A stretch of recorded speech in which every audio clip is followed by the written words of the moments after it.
This is a Net News Network headline news brought to you by the Behind the Line podcast, bringing you all the crazy, chaotic news from around the United States and the world. Tune in to what you won't hear the MSN talking about. Well, it's been quite a week, has it not? The stock market's fluctuations, Biden telling us there's no inflation, Jerome Powell contradicting what he said, Putin threatening nuclear war.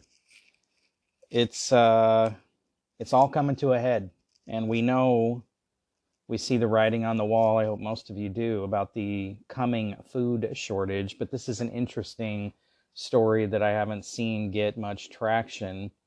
The USDA wants you to register your garden, your home garden, and put it on a map. And they'll even give you a nice little shiny metal sign to put in your yard that says it's part of the People's Garden Initiative.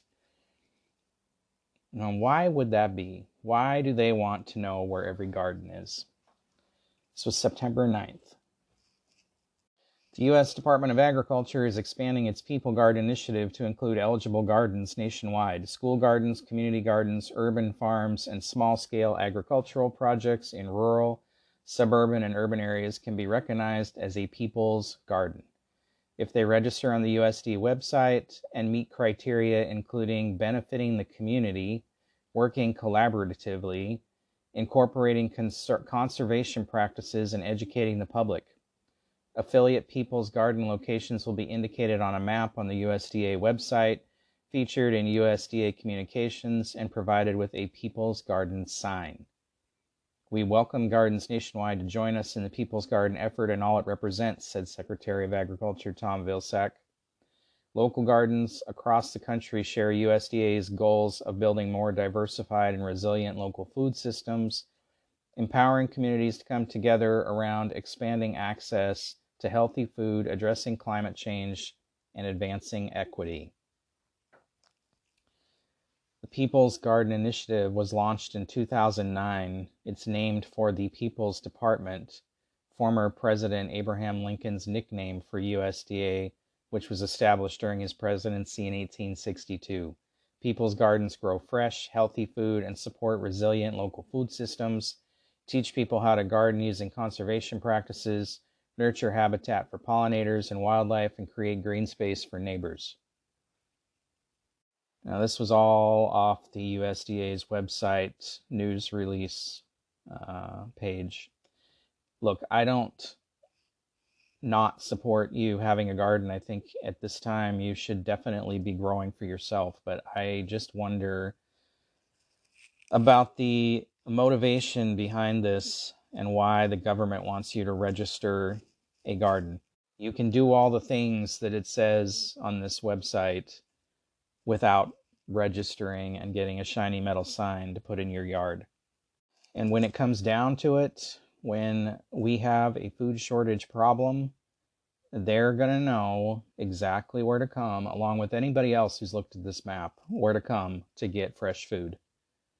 And, if it comes down to it and the government's got to go around and collect food to provide for the community, then these gardens are going to be the places they go.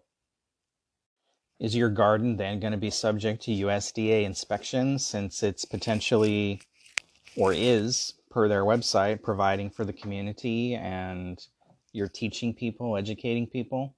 Are they going to tell you how you can educate people? Is it going to be like the Amish farmer in the East Coast that I reported on the other day that had armed U.S. Marshals come to his farm to tell him to shut down because he wasn't doing things the way the USDA said to do it? I would strongly encourage you not to register your garden with the USDA and get your own little metal sign to put in your yard.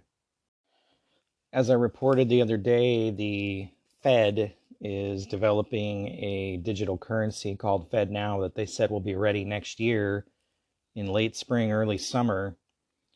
Now the White House has come out and said they're exploring risks and benefits of a central bank digital currency. Duh. The Biden administration is closely examining the possibilities for issuing a central bank currency based on technical report prepared by the White House Office of Science and Technology Policy, along with other reports. I looked at that 58-page report. One thing I found interesting right off the top is in the first couple pages, it actually says that this should not be forced on everybody and that cash should be preserved and also used. Goes on to say if the U.S. pursued a CBDC, central bank digital currency, there could be many possible benefits, such as facilitating efficient and low-cost transactions, fostering greater access to the financial system, boosting economic growth, and supporting the continued centrality of the U.S. within the international financial system. However, a U.S. CBDC could also introduce a variety of risks, as it might affect everything ranging from the stability of the financial system, which isn't stable at all, to the protection of sensitive data. Based on Executive Order 14067, a central bank digital currency system could integrate seamlessly with traditional forms of the U.S. dollar, improve existing payment systems, ensure global financial interoperability, advance financial inclusion and equity, protect national security, provide ability to exercise human rights, and align with democratic and environmental values, including privacy protections. Besides basic financial aspects, the CBDC should support payments to and from the public sector and equity-advancing initiatives, such as the administration of social safety net programs. Yes, you'll be able to get your welfare that much faster. It should also be able to incorporate technical provisions that prevent the use of the digital dollar in ways that violate civil or human rights and maintain compatibility with environmental priorities, including cutting U.S. greenhouse gas pollution by 50 to 52% from 2005 levels by 2030, and transitioning to a net zero emissions economy by 2050. In other words, if they don't like what you're spending your money on and it doesn't align with their values and goals, then you won't be allowed to spend your money on that. They go on to say some amount of peer-to-peer transactions could be allowed, but most of the transactions would occur with the involvement of a financial intermediary. More intermediation could increase digital protections and advance financial inclusion and equity, meaning they're going to monitor your purchases and decide if they're going to approve them or not. Unlike Bitcoin, the CBDC would be largely regulated and it would require permissions from governing parties. The central bank could also track purchases and restrict the user's access to funds. Detractors of the CBDC claim the currency can be made into a mechanism that is like the social credit score system currently employed by the Chinese Communist Party to regulate the Chinese citizens. Under the system, the CCP gets to decide what sorts of facilities are granted to the average citizen based on their compliance to authoritarian rules. According to recommendations, the CBDC system would be managed by a set of trusted entities or a network of system participants or a combination of the two. Transactions will be divided into different tiers based on privacy, financial inclusion, and other factors. When lower tier users who provide less identity verification information make use of the system, they could be subject to transaction limits, unlike higher tier users. Oh, this sounds like a great idea. The transaction tier is decided on multiple factors, including user accounts, amount being transacted, and counterparties involved. Lower tiers could make use of peer-to-peer transactions, while higher tiers involving larger sums of money would need intermediaries. Wow, this sounds like a free system, doesn't it? Not only is this oversight authoritarian and 1984-ish, this would be a hacker's dream come true. And there's no way the government is going to keep hackers from hacking your information, all your financial data, all your personal information, all your financial transactions, if this goes online.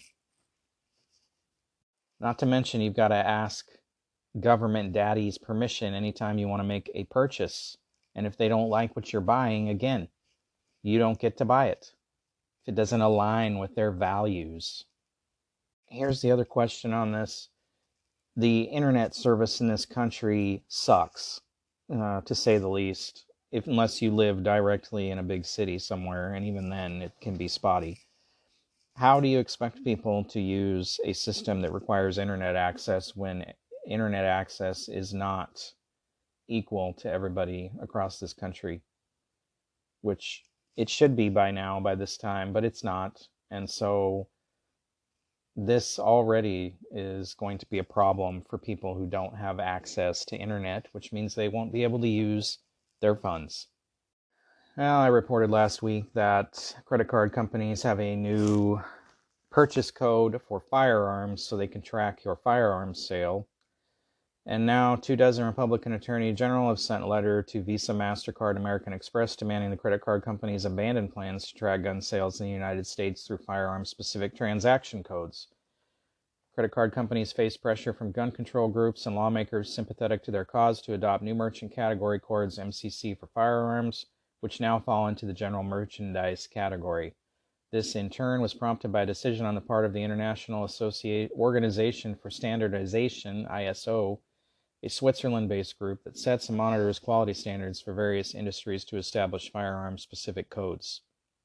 Reacting to the ISO decision, Visa said in a statement that it would proceed with next steps while ensuring we protect all legal commerce on the Visa network in accordance with our long-standing rules. The NRA criticized the shift, calling it an erosion of Second Amendment rights. The decision to create a firearm-specific code is nothing more than a capitulation to anti-gun politicians and activists bent on eroding the rights of law-abiding Americans one transaction at a time, an NRA spokesperson said. In the letter, the Republicans pointed out that this categorization would not recognize the difference between the purchase of a gun safe and a firearm, which will result in only vague and misleading information.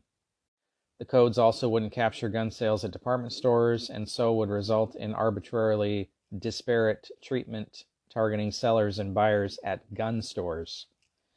More importantly, purposefully tracking this information can only result in the misuse, either unintentional or deliberate, the Attorney Generals wrote. They argued that tracking firearm purchase data only matters if your institutions are considering using that information to take further harmful action like infringing upon consumer privacy, inhibiting constitutionally protected purchases by selectively restricting the use of your payment systems, or otherwise withholding your financial services from targeted, disfavored merchants. The Attorney Generals warn they're prepared to take legal action to protect our citizens and consumers from unlawful attempts to undermine their constitutional rights. Remember what I just said about this digital currency and them deciding what you can and can't purchase? Yeah. And more government oversight. The National Transportation Safety Board, NTSB, said that all new vehicles need alcohol detection devices that can stop motorists from driving while drunk. The NTSB said it is urging the National Highway Traffic Safety Administration, NHTSA, to implement measures leveraging new in-vehicle technologies that can limit or prohibit impaired drivers from operating their vehicles, as well as technologies to prevent speeding. Wow. If such a rule were mandated, it would require passive vehicle integrated alcohol impairment detection systems, advanced driver monitoring systems, or a combination of the two that would be capable of preventing or limiting vehicle operation if it detects driver impairment by alcohol, the NTSB said Tuesday. Then it urged the NHTSA to require all new vehicles to be equipped with such systems. A law that was enacted earlier in 2022 directs the NHTSA to examine whether such a rule can be implemented. The Democrat-touted infrastructure bill that was passed in Congress last year requires the NHTSA to issue a rule about requiring passenger motor vehicles manufactured after the effective date of that standard to be equipped with advanced drunk and impaired driving prevention technology. If the rule is implemented, the law said the agency has to issue it by November 2024 and would give car manufacturers up to 3 years to comply. Well, drunk driving and speeding is a problem, but you cannot regulate stupid out of people. You just can't. They'll find a way to still be stupid. And so all you're really doing is causing problems for people who know better. Even the ACLU came out and told Fox News that the technology raises privacy concerns. So, the government is just looking to regulate and control every aspect of your life. And this also will go back to that digital currency. How many beers did you buy at that bar? You're done buying beers. How many rum and cokes did you buy? Nope. You're done buying those because some third party decided that you can only have X amount. It's beginning to sound like we're all going to be living in a giant prison. I mean, we're basically prisoners now. But if all these things pass that they're trying to push through, there is no part of your life that won't be controlled or decided upon by somebody else before you do it. Here's a little good news on the COVID vaccine mandate front. The mask and COVID-19 vaccine mandate imposed on the federal Head Start program was struck down on September 21st by a U.S. judge who said the mandate is clearly outside the power of the agency that promulgated and enforced it. The court finds the agency defendants have exceeded their authority by implementing the Head Start mandate because Congress only gave agency defendants the power to modify Head Start performance standards. The Head Start mandate is not a modification, U.S. District Judge Terry Doughty, a Trump appointee, said in a 27-page ruling. Federal law says the government can impose standards on Head Start, a program for young children in low-income families who aren't yet attending school related to administrative and financial management standards. Standards relating to the condition and location of facilities and other standards the Secretary of Health finds appropriate. Defendants, including Health Secretary Xavier Becerra, had claimed that the law enabled the imposition of the dual mask vaccine mandate, but Doughty said they were wrong. There is nothing in 42 U.S.C. section 9836A which would allow agency defendants to make medical decisions for employees and volunteers and or to require 2, 3, and 4-year-old students to wear masks the majority of the day, he said. There is a disconnect between the agency's challenged actions and its assigned mission and expertise. Agency defendants' expertise is not making medical decisions for its students, volunteers, or employees. Doughty took the unusual step of permanently striking down the mandate. That means it is no longer in place unless an appeals court or the Supreme Court steps in. The permanent injunction is in place for 24 states, all of which sued the Biden administration over the mandate in December 2021. And if you live in one of these states, you are one of the lucky ones. The states are Alabama, Alaska, Arizona, Arkansas, Florida, Georgia, Indiana, Iowa, Kansas, Kentucky, Louisiana, Mississippi, Missouri, Montana, Nebraska, North Dakota, Ohio, Oklahoma, South Carolina, South Dakota, Tennessee, Utah, West Virginia, and Wyoming.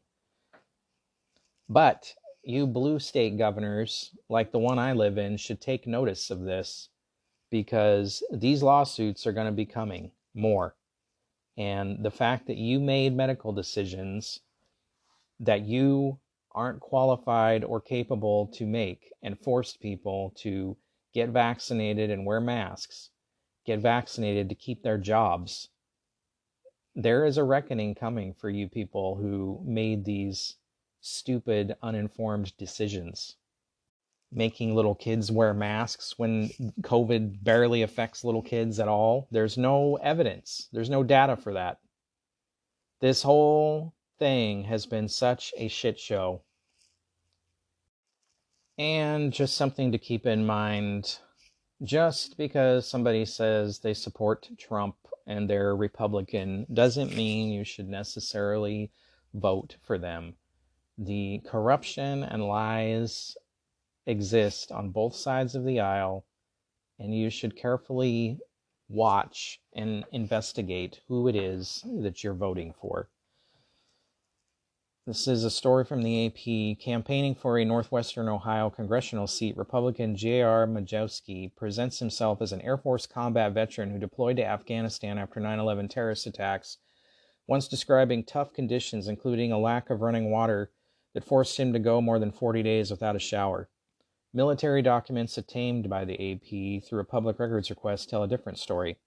They indicate Majowski never deployed to Afghanistan, but instead completed a 6-month stint helping to load planes at an airbase in Qatar, a longtime U.S. ally that is a safe distance from the fighting. Majowski's account of his time in the military is just one aspect of his biography that is suspect. His post-military career has been defined by exaggerations, conspiracy theories, talk of violent action against the U.S. government, and occasional financial duress. Still, thanks to an unflinching allegiance to former President Trump, Majowski once painted a massive Trump mural on his lawn. He also stands a chance of defeating longtime Democratic Representative Marcy Kaptur in a district recently redrawn to favor Republicans. Majowski is among a cluster of GOP candidates, most running for office for the first time, whose unvarnished life stories and hard-right politics could diminish the chances of a Republican red wave on Election Day. Well, I will say this. A guy that makes up stories about his military service has none of my respect and shouldn't have any of yours, regardless if he's the guy going against a Democrat. I mean, if he's willing to lie about something like that, then what else is he willing to do? His response to this is, my accomplishments and record are under attack. Meanwhile, career politician Marcy Kaptur has a 40-year record of failure for my Toledo community, which is why I'm running for Congress. Okay. He has no previous political experience, which I don't think is necessary, but he's a liar. I mean, if you can't be yourself and run on who you are and what you've done on its own merit, and you're going to go lie about what you did and embellish stories, what kind of person is that to be? These people, these politicians are already corrupt. We don't need more corrupt liars in there. We need honest people. It's unfortunate that that race has come down to a Democrat who apparently is a failure, and this guy who also apparently is a failure. Well, Joe Biden is trying to hail himself as the hero for the tentative agreement that was struck with the rail companies to avert a strike. The deal, which includes a 24% pay raise, will go to union members for a vote after a cooling off period of several weeks. The 5-year deal, retroactive to 2020, also includes $5,000 in bonuses. The railroads agreed to ease their strict attendance policies to address union concerns about working conditions. Railroad workers will now be able to take unpaid days off for doctor's appointments without being penalized. Wow, how nice. And they won't be penalized if they're hospitalized. Previously, workers would lose points under the attendance systems at BNSF and Union Pacific, and they could be disciplined if they lost all their points. You know what they got for additional days off? Paid? One paid day off. Do you know what their biggest problem with their working conditions? They weren't complaining about pay. Okay, I've seen a lot of rail workers commenting on social media. My son-in-law used to work for BNSF. The working conditions are terrible. You're out of state a lot of times for months, and you don't get to see your family. But the biggest complaint these guys have is that they're on call 24 hours a day, 7 days a week. So even on their quote-unquote days off, they're subject to recall at any time to go to work. And with the way things are right now with workers, I would imagine they're getting called a lot. And those are the complaints that I saw, that they can't ever plan anything on their days off because they always get called back in. This was not addressed in this agreement with Biden. And so my guess is this may not fly in a couple weeks when they decide to vote on it again. You can't make people work 24 hours a day, 7 days a week. I thought we had labor laws in this country for this kind of stuff.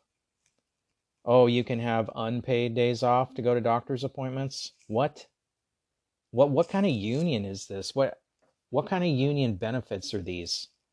Those guys should have paid sick leave like every other union gets, and they should not be working 24/7 and be on call. And it's ridiculous, and I have a feeling we'll be revisiting this whole crisis in a couple weeks.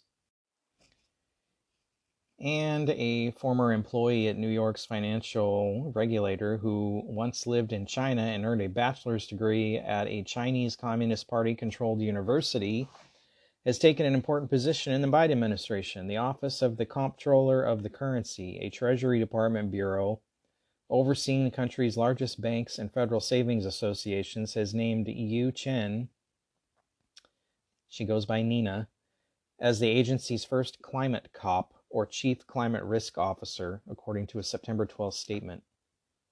Her responsibility is to guide the Bureau to focus on the development and implementation of climate risk management frameworks for the federal banking system. Like maybe what you can and can't spend your money on if it somehow goes against their climate agenda. I guess my question is, why are we putting somebody educated in a Chinese communist university in high positions of the government, especially right now, given the climate of the U.S.-Chinese relations? Chen obtained a bachelor's degree in chemical engineering from China's Tsinghua University in 2000 and later earned a doctorate degree at the Massachusetts Institute of Technology. Obviously a smart girl. Tsinghua University is funded by the Chinese regime's Ministry of Education and supervised by the State Administration of Science, Technology, and Industry for National Defense, a defense industry agency for the Chinese Communist Party. According to Canberra, Australia-based think tank, the Australian Strategic Policy Institute, Tsinghua University conducts defense research, including in areas such as air-to-air missiles and artificial intelligence, and the school is home to several defense-focused laboratories. The Pentagon also highlighted Tsinghua University in a 2020 report, noting how the university has ties to the CCP's military-civil fusion strategy, which allows the communist regime to leverage commercial technologies for military development.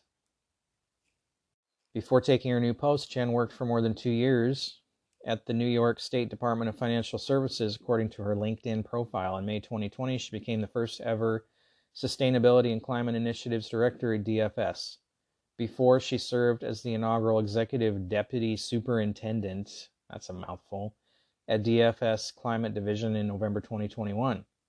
From 2014 until February 2020, she worked at the U.S.-based environmental organization, the Nature Conservancy. Chen started off her career in the financial sector, working at Goldman Sachs' asset management business, the Royal Bank of Canada, and the Chicago Mercantile Exchange Group. I don't know, it sounds pretty weird and suspect to me, but I guess it doesn't surprise me that the Biden administration would put someone like that in office. Just in case you're wondering about the Chinese spy problem in America, the FBI said it opens a new counterintelligence investigation involving China every 10 hours on average. China's 2017 intelligent law requires all organizations and citizens to support, assist, and cooperate with national intelligence efforts. So would it be safe to assume that a Chinese communist-controlled university would do as such with its students? A U.S. estimate suggests that Chinese commercial espionage stole up to $600 billion of U.S. intellectual property annually. In a report from 2017, it said Beijing spy networks in the United States include up to 25,000 Chinese intelligence officers and more than 15,000 recruited agents who have stepped up offensive spying activities since 2012. A Chinese spy was implicated in the 1990s scandal involving Chinese funding of Bill Clinton's presidential re-election campaign. Well, imagine that. In China, he was given a suspended death sentence by a military court in 2000 on charges of bribery and illegal fundraising. A former Chinese spy interviewed by the Washington Free Beacon in 2017 said that After 2012, Chinese spies in America went on to offensive spying. By offensive operations, I mean to be ready to destroy the U.S. in ways they can, he said. China's budget for intelligence gathering before 2012 was around $600 million annually. Around 2012, a decision was made by Chinese leaders to dispatch another 5,000 spies to the United States. Some of them were sent as students, some as businessmen, and some as immigrants, but altogether 5,000. In addition to that, they developed between 15 to 18,000 other spies, and these are not directly sent, but these are developed within the United States. The recruited agents are not limited to Asians and Chinese Americans, but include all ethnic groups, including Hispanics, blacks, and Caucasians. And now the budget is between 3 and 4 billion annually, and this information was up to a month ago in 2017. He went on to say the objectives of intelligence targets in the U.S. include military weapons related technology. This is priority number 1. Second, Chinese intelligence is engaged in buying senior U.S. officials personally, and a third objective is buying family members of American political or business elites with a view to getting intelligence and to make big business deals in China's favor. Wow. You don't see that going on all the time right now, do you? The fourth priority is penetrating the American internet system and critical infrastructure by implanting malicious software. And they have successfully penetrated all the major defense weapons suppliers of the U.S. government, he said, adding that the scale of their operations is mind-boggling. And big surprise that our goofy president has no idea what's going on. In his much anticipated remarks on the economy following the Fed's policy meeting that saw another jumbo interest rate hike to tame soaring prices, Federal Reserve Chair Jerome Powell said inflation was running too high, contradicting President Joe Biden's recent assertion that prices had risen just an inch, hardly at all. Following the rate hike of 75 basis points, Powell spoke to reporters, delivering a sobering message on soaring prices and that cooling red-hot inflation would not be painless. Inflation must be brought down, Powell said, and that could require more than just a relatively modest increase in unemployment. I wish there was a painless way to do that. There isn't, he said at the press conference. The central bank chief also said that various measures of price pressures show that inflation is running too high.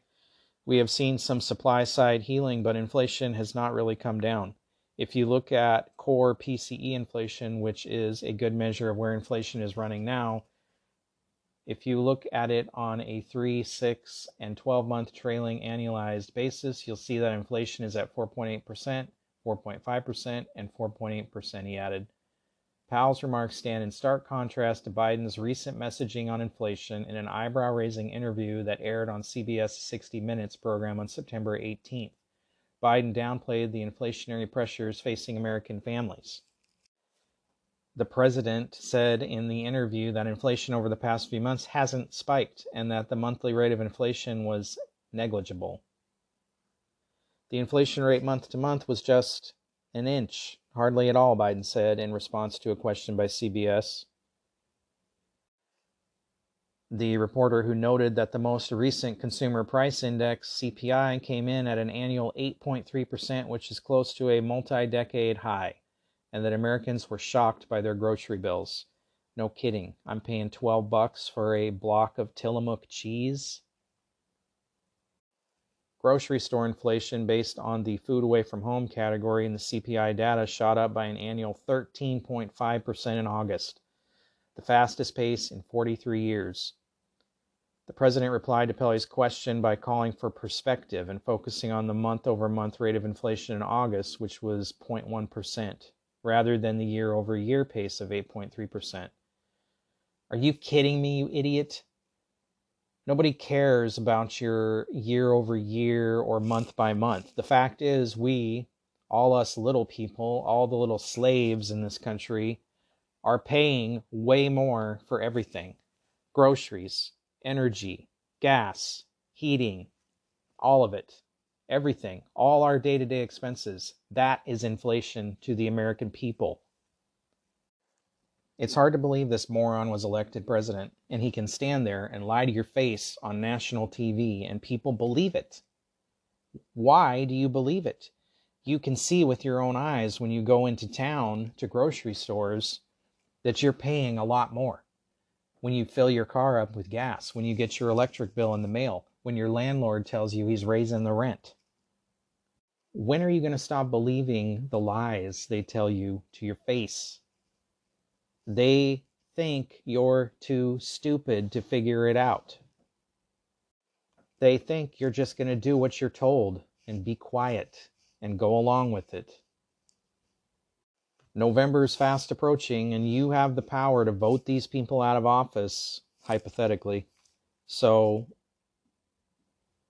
make sure you're registered and make sure you exercise your right to vote and get these idiots out of office that are supporting this chief moron's policies.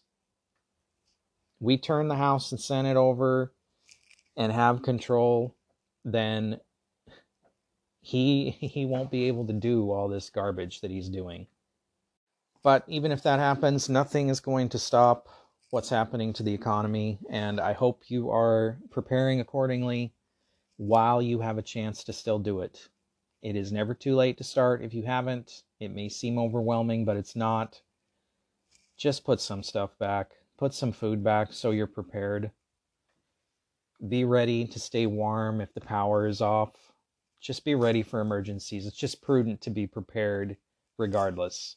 Doesn't make you some kind of Looney Tune. You should always be able to take care of yourself in any situation that happens to arise, and there's a lot of situations on the horizon right now. Don't rely on the government because they're not coming to help you. And here's the last stupid story I'll give you for the day. A student at the University of Utah was arrested Wednesday after she allegedly threatened to detonate a nuclear reactor on campus if the football team lost to San Diego State last weekend. The 20-year-old woman posted threats on an anonymous social media app called Yik Yak before Saturday's game, Salt Lake City radio station KSL reported. The woman was booked into the Salt Lake County Jail and is facing charges of threat of terrorism, Salt Lake City Sheriff Jail records stated. She was released Wednesday night. According to KSL, Salt Lake City police noted that the student had knowledge of a nuclear reactor on campus and is aware of where the reactor is located and attends class in the same building where the reactor is housed. Thankfully, Utah defeated San Diego 35-7 on Saturday. The arrest comes after a 19-year-old student at the university was arrested for the same crime a few weeks ago. He also allegedly made a threat to bomb another school building on the Yik Yak app, which is apparently not so anonymous. This is one of the stupidest things I've read, and I don't know if it's more concerning that she made those threats or that there is a nuclear reactor on the campus. And in fact, I looked and there's 17 colleges with nuclear reactors in the U.S. Interesting. I guess I never thought about that. Anyway, apparently she takes her football very seriously.